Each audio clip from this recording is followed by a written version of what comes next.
अल्हम्दुलिल्लाहि Kaffa वस्सलातु वस्सलामु अला सय्यिदिल अंबिया अम्मा बाद। ईगल टीवी के साथ उस्मान रज़ा मदनी आपकी बारगाह में हाजिर हूँ।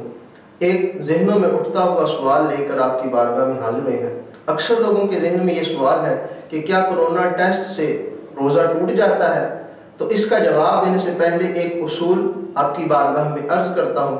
फ़िक़्ह का उसूल ये है कि अगर कोई चीज़ दिमाग में या मैदे के अंदर डाली जाएगी तो उससे रोज़ा टूटता है, जबकि कोरोना टेस्ट के अंदर नाक से और गले से कुछ मवाद हासिल करके उसका टेस्ट किया जाता है।